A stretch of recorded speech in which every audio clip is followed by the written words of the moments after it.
Hey guys, welcome back to the channel. This is going to be a video covering my top budget mouse of the year as we round out the end of 2025. This is the Epomaker Carbon X. I think this flew under everybody's radar. I didn't even know it released until I saw it on Amazon one day, and it was already on sale. So it was something to me that was pretty interesting, and I bought it on a whim, and I'm glad I did. It actually feels really good. I think this mouse has features that are even better than some of the mice in the $150 to $180 price range. So I will get into it, but the Carbon X has everything that you guys want. It comes with the 8000 hertz dongle. It is lightweight if you move to dots at 45 grams on my particular copy, and the weight balance here actually, for me, feels fantastic. So the build quality, which we'll get into in a second, as well as the features here, I think are excellent at $67.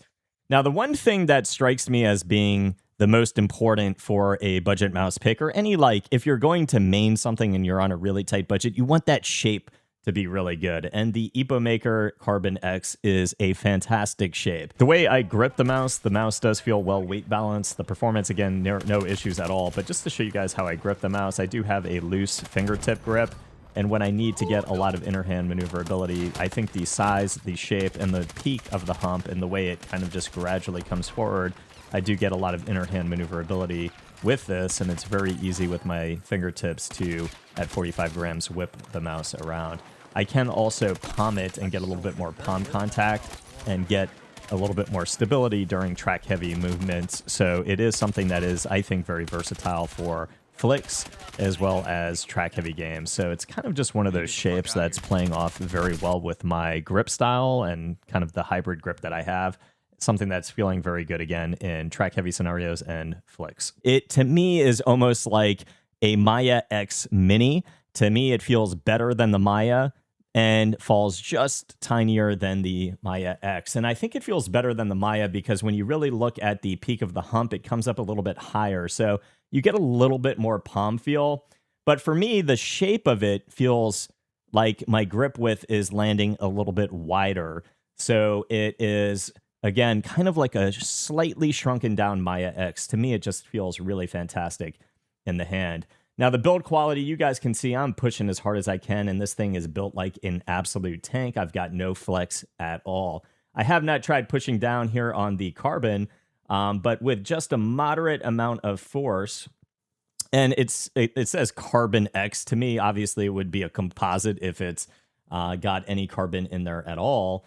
But if you push down on these thinner portions, I'm not getting really any flex, which is great because if you look at the carbon composite, even on Final Mouse, there is still a bit of give on the backside of the butt there with those cutouts. Now, the coating on this is really, I think, one of the stars of the show. This has a kind of like a smooth touch Dave coating, but even like one step higher. It almost feels like they dunk the mouse in some form of like silicone. It really does feel super smooth and silky to the touch, but at the same time, it doesn't get like a moisture buildup. It doesn't get slippery. It actually remains dry during gameplay in hot environments like mine. And just the coating feel, I think, is something that's very unique. Again, think like Dave smooth touch, but like even on 2 steps up, it really is something that is quite nice and something we don't see on budget mice. Usually budget mice feel very plasticky and cheap. This feels excellent and is one of the best coatings I think I have right now in my entire mouse lineup. Now, another nice feature about this, again, get past the 8K hertz and yada, yada, yada. It does have Omron opticals, and these are some of the best feeling implemented Omron opticals I've ever used. It's got this really tight and nice and perfectly tensioned downstroke, and with a really nice clean pop, and then a really nice clean pop on that rebound. So when you are using these switches, because of I think the texture of the mouse in general, it almost sounds like those Omron opticals are a little dampened, almost like a little muted, like a switch that's actually designed for that. But these Omron opticals just have such a really fast, nice pop that sounds really good and feels really good, both on the downstroke and the rebound. So to me, like some of the best implemented Omron opticals again, and for $67 when you mix this excellent build quality, a really nice shape, really well implemented Omron opticals, and good weight balancing here, like it is a hard package to beat at $67. Now, there are things on the market that obviously we get concerned with performance. And when you start moving to things like the true 8K hyperpolling from Razer and the performance of Logitech, those things are very hard to beat. But to me, performance is obviously something that I care very heavily about, and I absolutely fry on this mouse. I didn't have any issues with performance. I never had a sensor spin out. I never had any sensor hiccups or anything like that.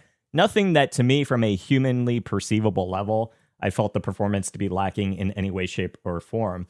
So, again, good build quality here on mouse 1 and mouse 2. You can see just a little bit of flex, more so on mouse 1, but nothing I ever felt in game. The encoder here is a little bit on the fast side. I wish it was maybe just a little bit more defined steps, but a very nice scroll both up and down. Mouse 3 is super, super spammable. And these side buttons are matte as well with a similar coating. My side buttons are something that have a nice responsive click as well, but there is a bit of post-travel on both side buttons, but nothing where the plastic is, or the material here is getting dunked into the inside of the mouse, except on my bottom mouse button, there's a little bit more give towards the top side that goes into the shell a little bit more. To me, a very nicely designed mouse, one with, again, a very good shape, with great performance, amazing feeling clicks, and an excellent coating, all at $67. Again, hard to beat. The only thing that I wish the, so when you take the default mouse skates off, which are not great by any stretch of the imagination, when you take the default skates off, there is a bit of a recession here that you can see for where the skates go.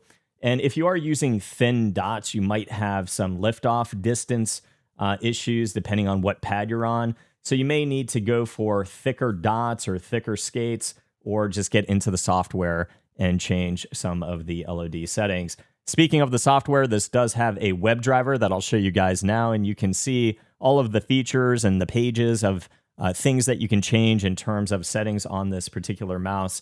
It is nice that it has a web driver. Again, it's nice that the web driver is also something that swaps to English. Very easy to change, and it has a lot of the settings that people are looking for in a modern mouse right now. So the Epomaker, again, I'll show you guys some shape and size comparisons. You can see it next to a ULX Small. I would say that the Epomaker Carbon X is more of like a mouse in that medium category.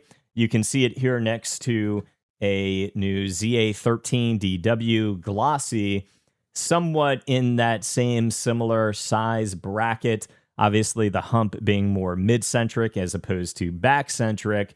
And you guys can see it next to what I think is a very underrated shape right now, but next to the Sony InZone mouse as well.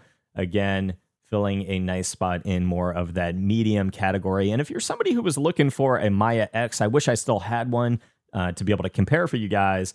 But if you were looking for a slightly smaller Maya X, this, again, it feels fantastic. So guys, that is it for the Epomaker Carbon X. Again, there's a lot to like here, and I think at this price point, it is a formidable pick for the best budget mouse of 2025. Between the very good coating that is actually better than some mice double its price, as well as the very well-tuned Omron opticals, and just the great shape in general. It's got a 300 mAh battery, 3950 sensor, 8000 hertz out of the box, and a Nordic MCU. So overall, I've got not a whole lot of complaints here, and at the price of admission, it is a lot of fun to use. So that's going to be it for this one, guys. I hope it helped. If it did, please leave a sub to the channel. See you guys in the next review. Peace.